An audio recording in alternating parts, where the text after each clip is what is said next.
U.S. Modernist Radio is part of DesignNetwork.org, exclusive architecture and design podcasts reaching creative listeners worldwide. Hi, this is Don Ruggles. I'm an architect, and I'm author of the book, Beauty, Neuroscience, and Architecture. And you're listening to U.S. Modernist Radio. Mama don't allow no architecture around here. Mama don't allow no architecture around here. Oh, I don't care what Mama don't allow, gonna draw mine modern anyhow. Mama don't allow no architecture around here. Welcome to U.S. Modernist Radio, where we talk and laugh with people who enjoy, own, create, dream about, preserve, love, and hate modernist architecture, the most exciting and controversial buildings in the world. Now that the pandemic is winding down for most parts of the world, many of our listeners are planning long-delayed holidays. Oh, where shall you go? Roman ruins, Cape Cod Villages, Colonial Williamsburg? We doubt it. You're planning to hit the modernist hotspots, and to help you, we talk with Stefi Orazi, author of Modernist Escapes. Later on, from the leading edge of high school architecture education, Palm Springs, California, George Smart chats with returning guest Joan Gand, and we'll hear from her band, the Gand Band, of course. And now, planning his next trip to Dubai and the World's Fair, here's your host, Mr. Modernism, George Smart. Thank you, Tom. In the United States, we call them World's Fairs, but in the rest of the world, they are known as World Expos, large international showcases for nations to show their scientific, technological, engineering, social, arts, and other achievements. Some great buildings come out of these expos, like the Eiffel Tower in Paris and the Atomium in Brussels. In 2010, the most attended event in human history, the Shanghai World Expo, brought in about 70 million people over 6 months. This year, it is in Dubai, postponed from 2020 due to COVID. The 2023 Expo was canceled for Argentina, and the next one is 2025 in Japan. That's on my list too. U.S. Modernists started making plans to attend the Dubai Expo 4 years ago. We got some great hotel rates. We've got 2 groups going, one in October and one in March of 22. Both are sold out, although we are taking a waiting list. If you can imagine Epcot in Florida times 6, you've got a good start in understanding the scale of the pavilions from over 50 countries at this expo in Dubai, a total project costing around $25 billion with a B dollars. Sadly, the United States doesn't financially participate anymore since the 90s.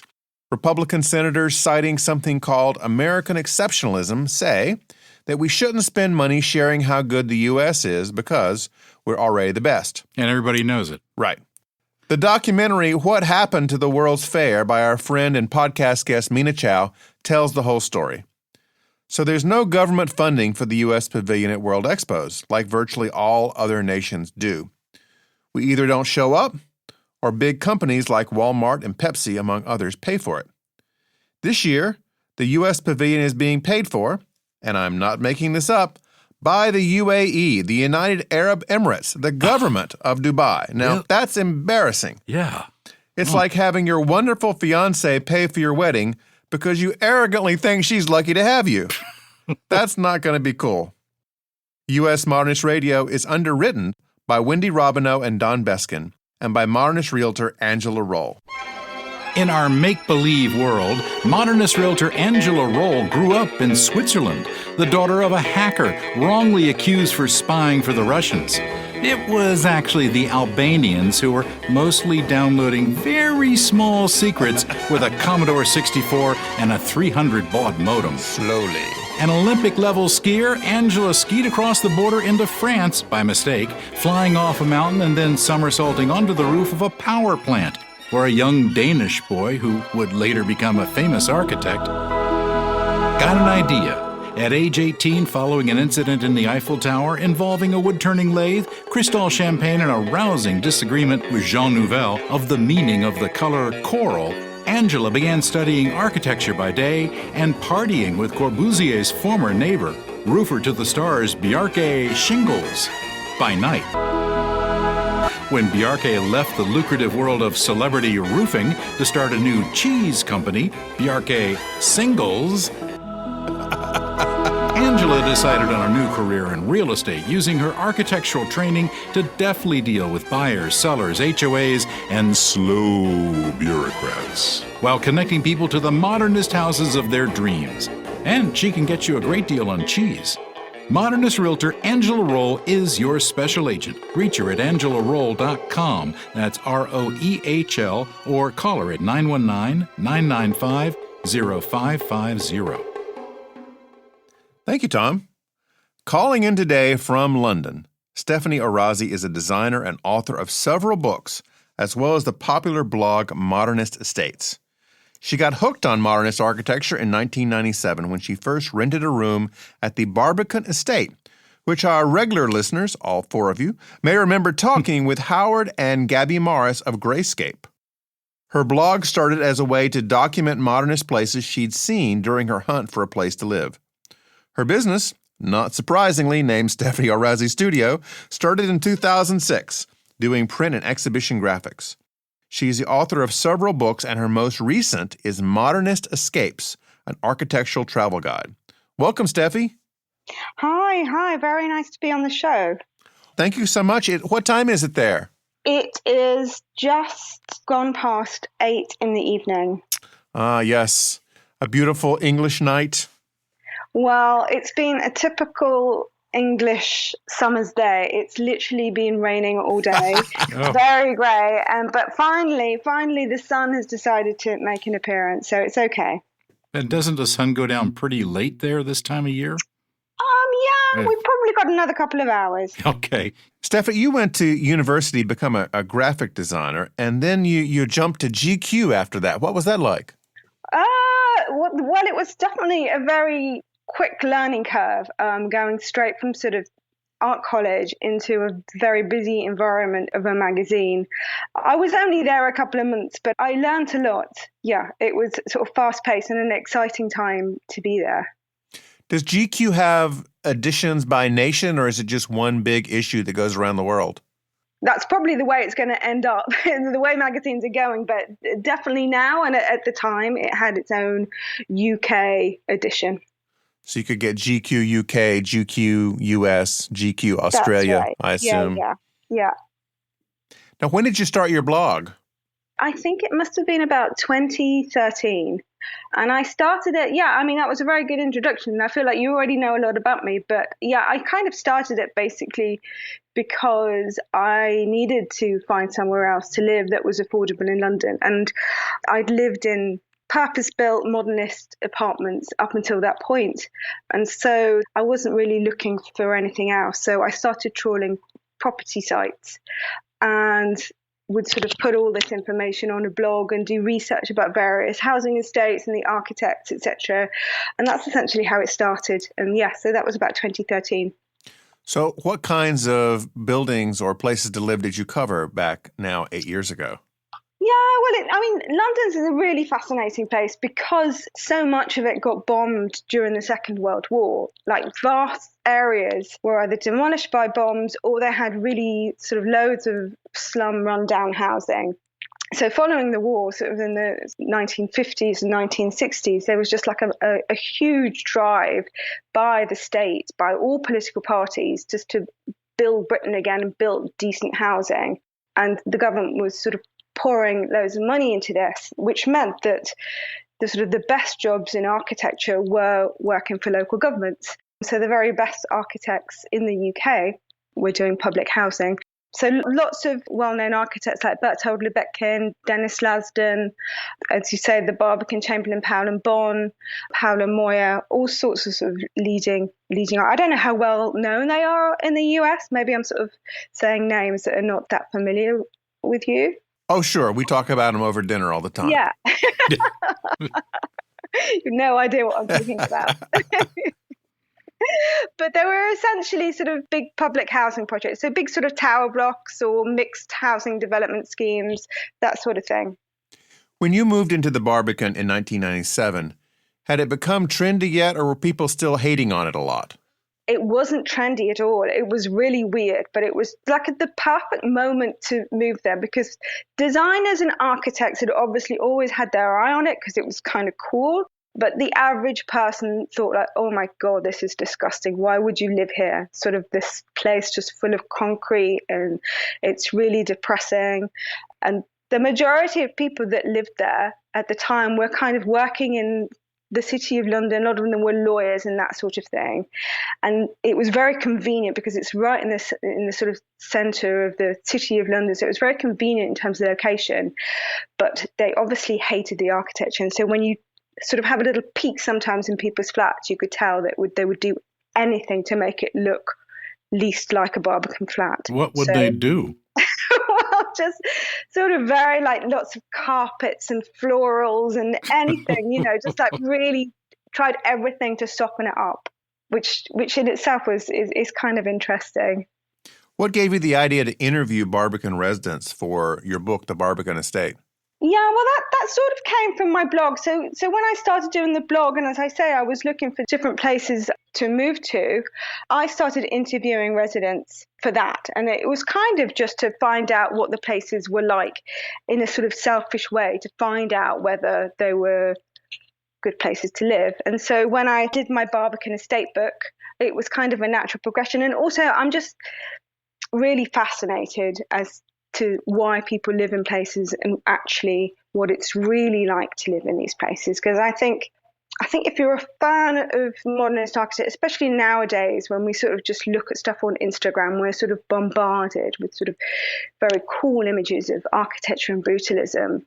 It's not really reflecting the reality of living in these places. So that's kind of what fascinates me. Well, for the Barbican haters, were there also like a secret cabal of Barbican lovers whose little units were outfitted with modernist furniture and had a picture of Corbusier on the wall? Yeah, absolutely. And that's I lived in one. So the flat I lived in was basically because when I was at GQ, I was essentially homeless, but I had this job at this magazine, and the art director said, well, you can stay with me for a few months until you find something else. And it was a sort of duplex apartment at the top of one of the blocks in the Barbican. And it was very Le Corbusier. It had sort of primary coloured walls, and it had Mies van der Rohe furniture. I mean, I completely landed on my feet. And are you still in that unit? Did they leave? I left. I mean, this was in 97. I was meant to be there a few months, and I left in 2004. I definitely outstayed my welcome, but where was I meant to go from there? So where are you now? So I now live in Camden, which is in North London, or in the borough of Camden.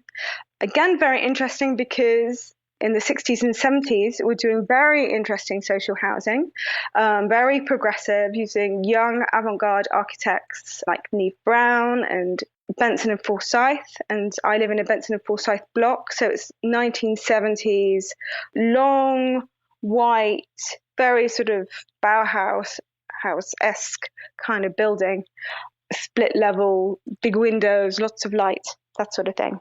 This sounds familiar. Is this the house they feature in Breeders with Martin Freeman? Have you seen that show? I haven't seen that, but no, I don't think so, because I think I definitely would know if it was, but no, but I think that was filmed in Clapham. Right, okay. Yeah, well, Clapham is south, and I'm Camden, so north. Okay. So. Now, you've interviewed so many residents of modernist architecture. Are there any kind of central themes or personalities that emerge from these interviews? Like, what kind of people do you find are really attracted to them? Yeah, there's definitely a certain type. So the first book I did was called Modernist Escapes, and I basically interviewed people that were sort of slightly going against the grain in terms of that they were choosing to live in social housing. And I don't know if it's the same over there, but here it's especially sort of in the 70s and 80s, they had really bad reputation as sort of, low quality housing, and had a bit of a stigma. And recently that has definitely changed, and people are sort of appreciating it and appreciating the sort of the space and the way they were designed. But I guess that change came about probably 10, 15 years ago, mainly because they are more affordable compared to other properties here, but they're essentially attracting creative designers, sort of young architects, that sort of person to buy these properties. So they were the kind of people that I was interviewing. Let's talk about your latest book, Modernist Escapes, which features over 130 places all around the globe and covers the full spectrum of modernism from Bauhaus to brutalism. You've chosen a lot of buildings, particularly that are open to the public. So what are some of the favorite places that you found? They're all open to the public, which is why I chose them. I should probably say this is kind of a book that I wanted for myself, that I wished was out there, because I don't know about you, but whenever I go on holiday, I just want to look at the architecture. And we never do that. That never happens to us, ever. We never go on holiday. No, we never go to places like Palm Springs or anywhere like that. Sarasota, New York. But the thing is that you want to get inside them, don't you? It's just like, it's one thing standing on the street corner and looking at them, but you learn a lot about being inside them. You want to spend the night there.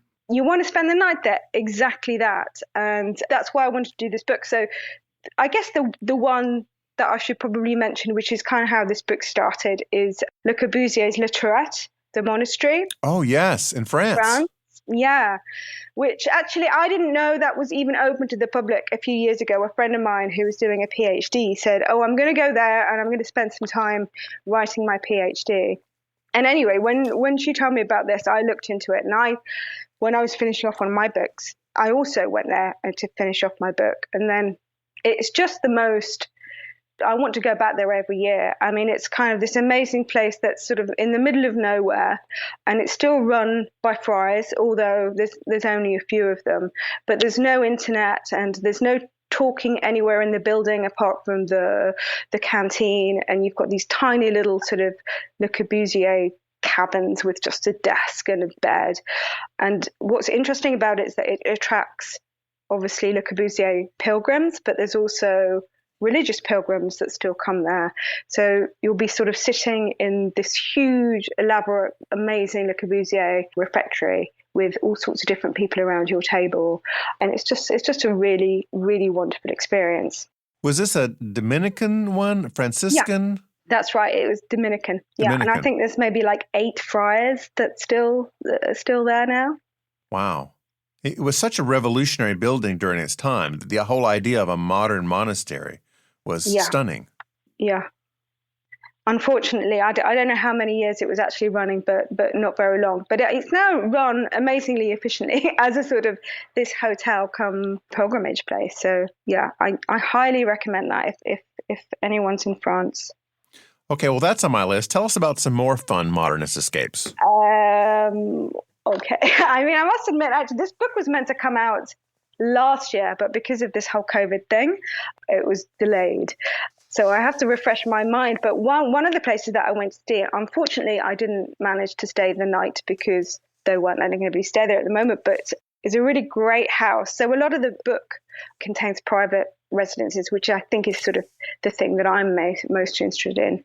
But one of the houses is the House van Bassenhoven, which I don't know if that's how you pronounce it, but it's a house by Julian Lampens, a Belgian architect, who was doing these sort of essentially like concrete bunkers. Like the whole of the outside and the whole of the inside is all concrete.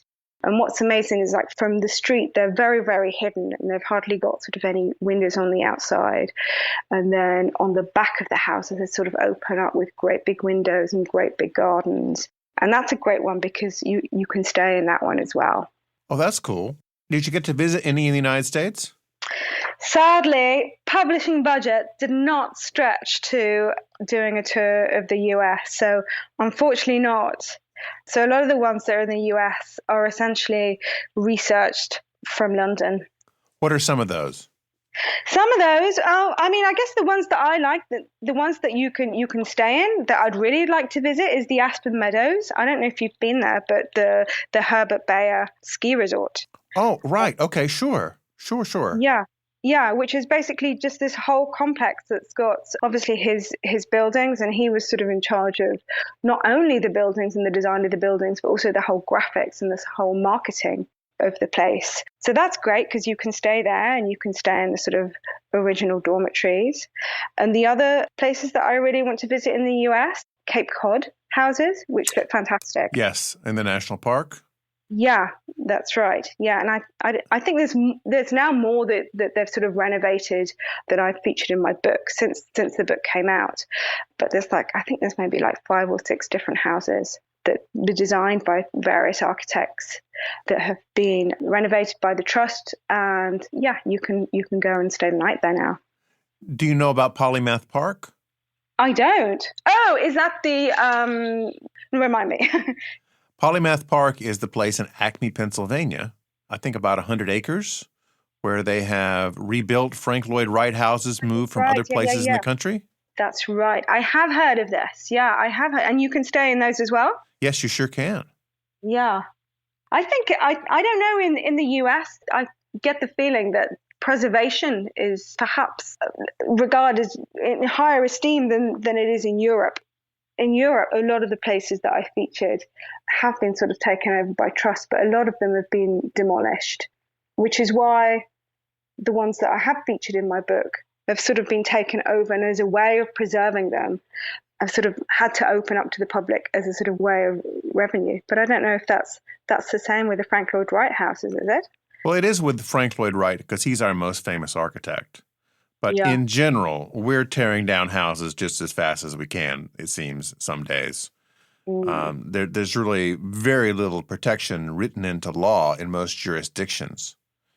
In fact, you can win national awards. You can be on the National Register of Historic Places, and that has no legal protection whatsoever for a structure. Yeah. But, we're working on it. We have many fewer getting destroyed these days than what were happening 20 years ago. Yeah, it's such a shame. I can't remember the name of the building, but the fantastic Paul Rudolph building that's recently been demolished. Yes, in our area, the Burrs Welcome building. Yeah, that's right. I mean, I just sort of when I saw it, it's like, they can't tear that down. That's just amazing. Yeah. Well, you can watch a movie and see it portrayed. It had a role in Brainstorm, right? 1983. The last Natalie Wood movie. It was filmed actually here in North Carolina, and that building was part of it. It was really the star of the show. I mean, that they used that complex as the evil corporation's headquarters. Mm-hmm. Right. Because it had that evil lair kind of look.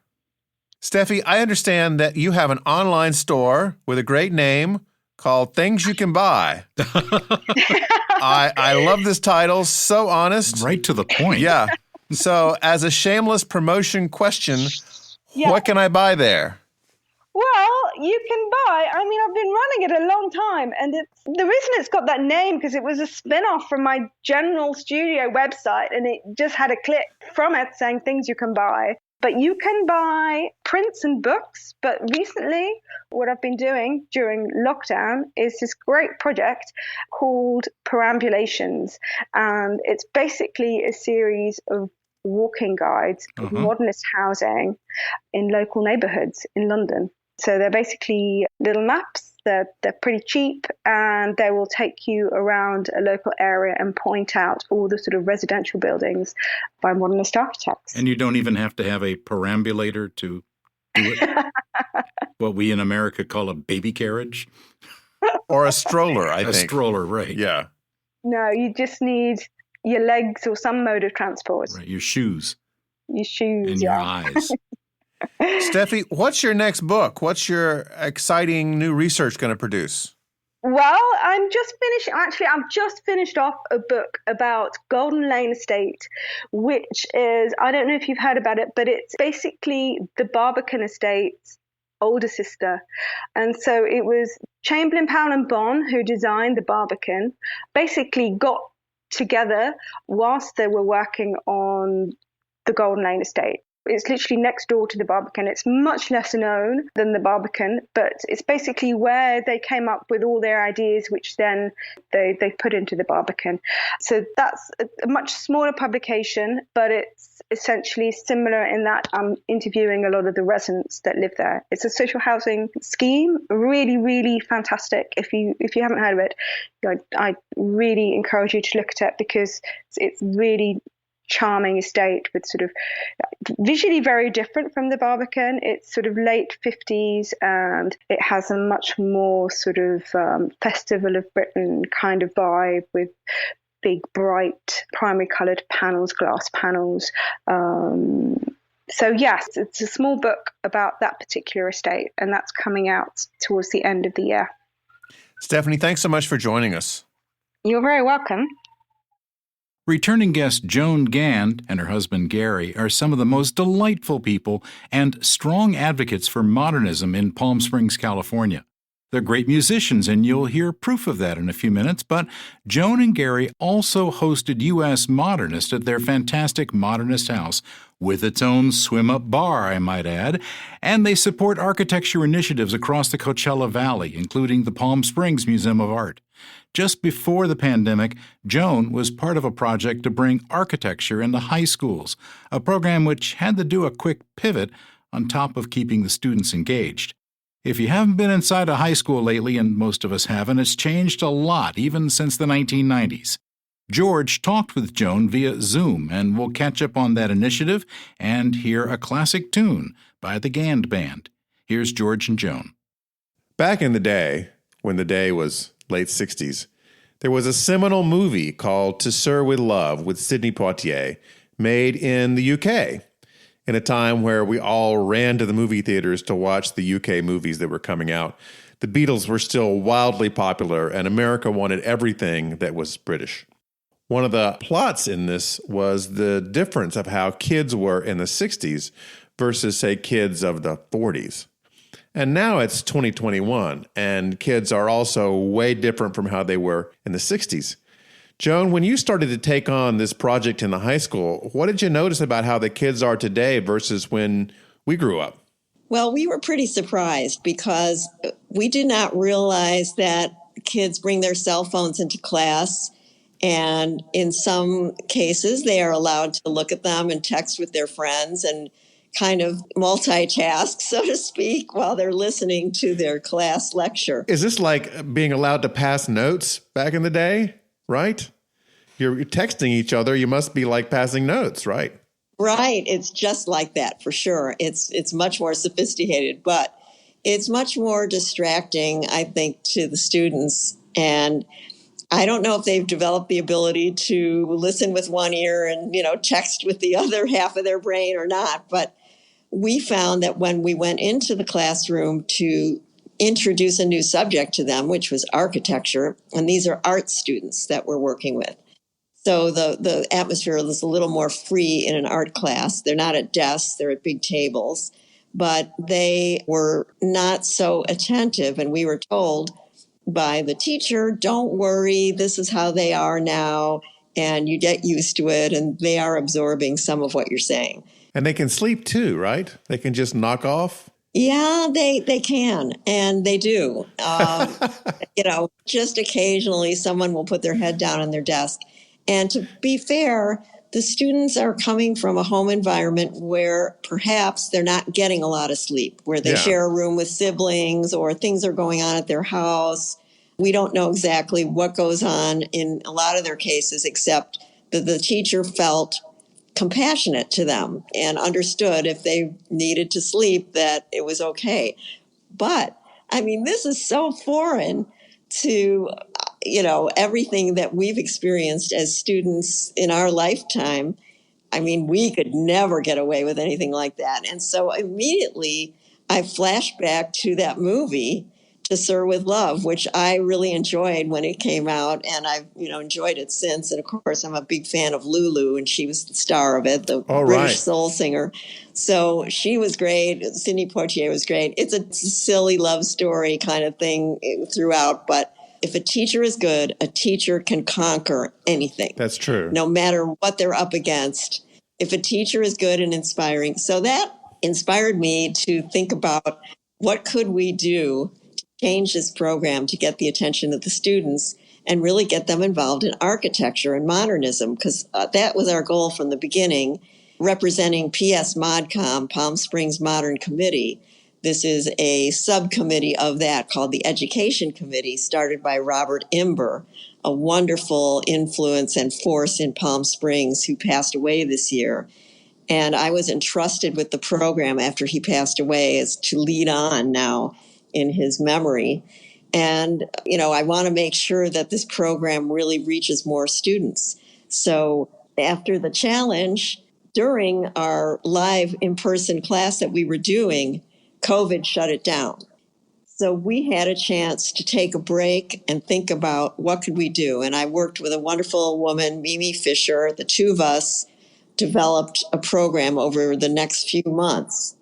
And we created a PowerPoint presentation that I think is the least boring PowerPoint presentation you've ever seen. Well, that's step one, right? When you're dealing with kids. Yes, exactly. You got to make it, visually exciting and fun and funny, whatever you can do to get their attention and get them to loosen up and relax and enjoy it almost. So we created this PowerPoint that is very visual. And part one is, what is architecture? We just kind of step back for a minute and we show things like an igloo and a teepee, and we talk about architecture relating to your environment. And they get it, and then we move on to what is modernism and what did the modernists do to architecture to change it and make it relate so much more to the outdoors. And that gets their attention too, because all young people love to be outdoors and wonder why some buildings are so closed off to the outdoors. But modernism brings the outdoors in and the indoors out and blurs that line, which makes it so appealing today. And we also bring up the point that modernism invented the open floor plan that was popularized in that time. I shouldn't say invented, but popularized it.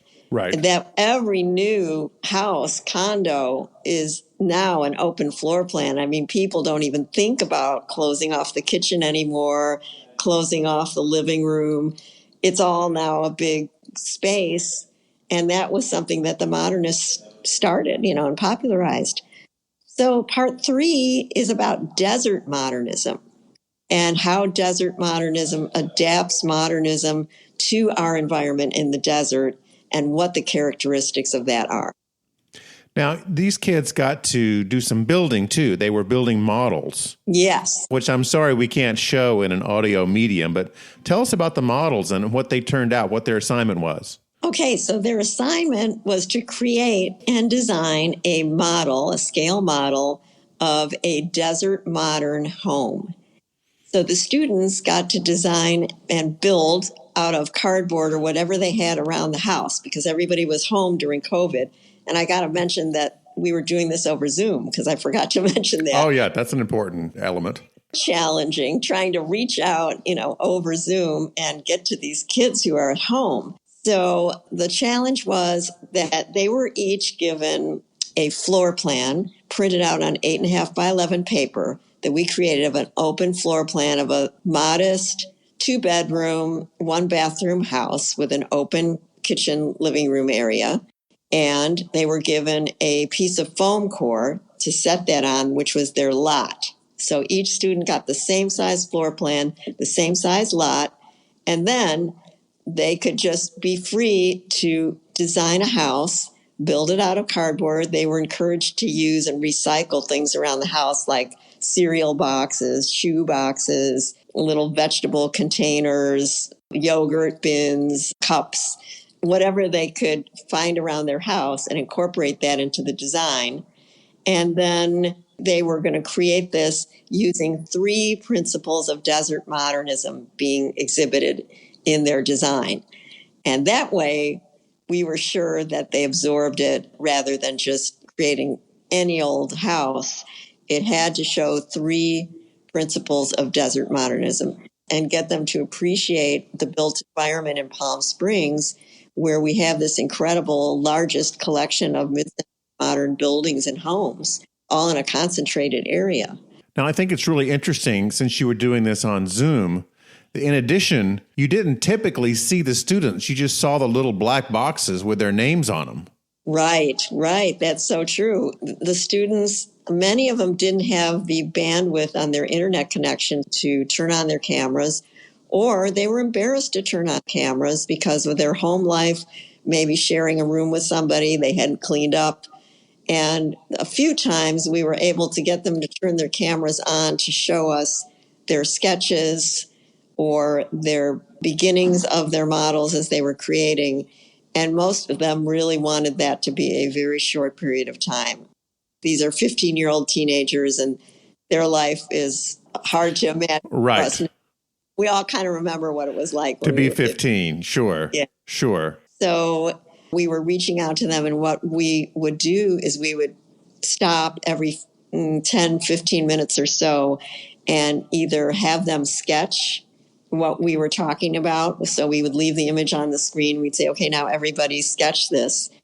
Because drawing is so important to architecture, we wanted to emphasize the fact that as you draw something, it's kind of like, you know, if you're using a computer and you're using a stylus, how that inputs it into the computer. Well, in this case, the computer is your brain, and your drawing is inputting these ideas into your brain so that you'll remember them so much better and understand them so much better. Where can people go to see some of these models or to support your effort overall? On the PS Modcom website, there is a place to donate to the Education Committee, or if you just do a donation to Palm Springs Modern Committee and just put in your comments for the education program. We've created a Robert Imber Scholarship Program now that's going to go to students, seniors in high school who are going to study architecture. So that's a wonderful effort to support. And to see the models and to see the video that I sent you Yes. on YouTube, and you can just Google, oh boy, what was it? It was... You're going to go on YouTube and look for PS Modcom, that's MODCOM, education program. And you'll find the clip. It premiered on May 21st of this year, and it's a great look. Definitely check it out, especially if you might be interested in implementing a program like this in one of your schools. This can work in any part of the country, and we are happy to help you customize it. We would like to work with local modernism groups. Our first two presentations will work just as they are, but the third one could be customized to each city. And the modernist buildings of that city could be incorporated into number 3 very easily by working in conjunction, working together on it. So we would love to see that happen in other cities. Now, our long-term listeners, and we know there are at least 4 of you out there, remember that when she's not helping students appreciate architecture, Joan is a member of one of the hottest bands in Palm Springs. They were musical guests on our show a couple of years back. And we're going to go now to another one of their tunes. This is a song that was popular during the time To Sir With Love was in the movies. This is Chain of Fools with the Gand Band.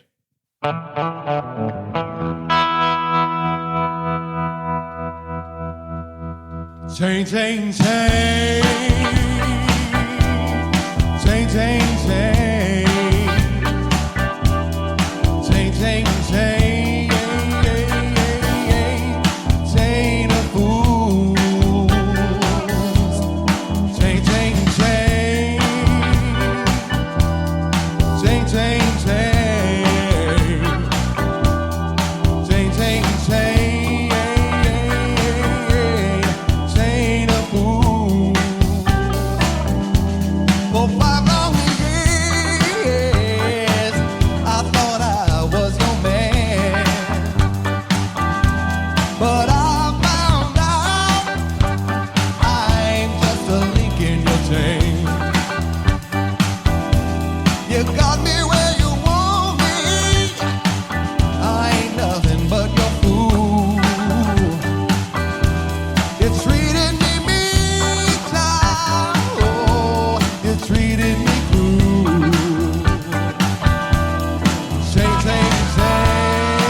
too strong. I'm just a link in your chain, chain, chain.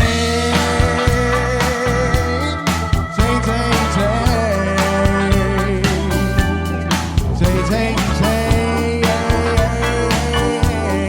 Chain of rules.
A fool.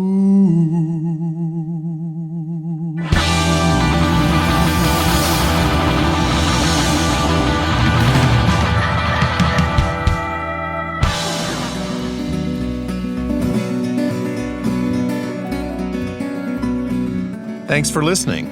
U.S. Modernist Radio is underwritten by Wendy Robineau and Don Beskin, and by Modernist realtor Angela Roll. Okay, Tom, wind us up. Visit usmodernist.org's massive archives to listen to past shows, discover documentation of 8,000 significant modernist houses, and access 4 million pages of classic 20th century architecture magazines. U.S. Modernist Radio is produced by Soundtracks Recording Studios in Raleigh, North Carolina. Our theme song is performed by George Smart and Robinson Earl. Rogue archivist Carrie Cesarino researches guests while her children discover that when mommy's on the laptop, she's not on her iPad. Oops. U.S. Modernist Radio is a production of Modernist Archive Incorporated, a nonprofit educational archive for the documentation, preservation, and promotion of modernist residential design. I'm Tom Guild. George and I'll be back soon with another Fly the Friendly Skies of Modernism edition of U.S. Modernist Radio.